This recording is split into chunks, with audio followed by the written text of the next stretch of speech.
Hi Thrive community, it is Dr. Brianna Tivy with Thrive Chiropractic with this week's Back to Basics series about sleep. To start off, we need to know how much is enough sleep. And typically, in regards to this discussion, for most adults, between 7 and 8 hours of sleep a night is what's required to be considered a good night's sleep. Now, understand that kids are going to require more sleep, and typically your requirements for sleep go down as you get older. But when we don't get enough sleep, it can actually have several different detrimental effects on your health. So I want to go through a couple of those. The first is actually your brain function. And when people are getting a lack of appropriate sleep, it can actually affect their brain and decision-making skills the same as alcohol intoxication. And good sleep actually maximizes your decision-making skills and memory. Lack of sleep can also have a great effect on weight gain and obesity, and children and adults who do not get enough sleep have a much higher correlation of weight gain and obesity than those who do get sufficient sleep. And when you have a lack of sleep, it affects your hormones, and it creates an increase in the hormone ghrelin, which increases your appetite, and decreases the hormone leptin, which is an appetite suppressant. So you may actually be more hungry when you're not getting enough sleep. In regards to physical performance, if you're an athlete, getting enough sleep can work to maximize your speed, your accuracy, and reaction times. So you want to make sure that you're well rested for those reasons as well. Probably one of the biggest things that we see though is how it affects your immune function.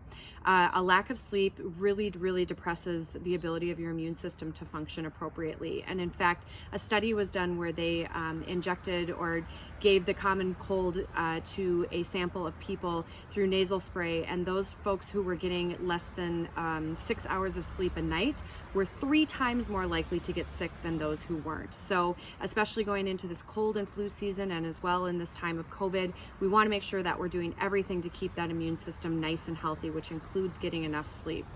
And fewer than 7 hours of sleep is also associated with an increased risk of heart disease, stroke, and depression. So what can we do to improve our quality of sleep? Well, it's all in regards to getting in sync with our circadian rhythm, which is your body's natural time clock. So the first thing you can do, because the circadian rhythms are associated with sun cycles, is to make sure that you get out and get some exposure to sunlight every day. That will help your body get in sync with those circadian rhythms. And in a similar vein, one of the biggest problems we see is exposure to blue light right before bed. And blue light is that light emitted from devices like phones, tablets, and TVs. It tricks your body into thinking that it's getting additional sunlight. So if you can cut exposure to blue light 2 hours before sleeping, or wear glasses that help block that blue light from your body, that will greatly increase your quality of sleep. Obviously, try to avoid drinking caffeine late in the day, because that's a stimulant and will highly affect your ability to get a good night's sleep. And probably one of the biggest things that you can do is try to have consistent sleep cycles. So try to go to bed around a similar time and wake at a similar time during the day. It can actually reset your circadian rhythms so that you can get on a pattern, which will greatly increase your quality of sleep. So I hope that you can take some of these tips and start to incorporate them in your life so that you can get increased sleep, which will in turn help your quality of health and well-being. Be well.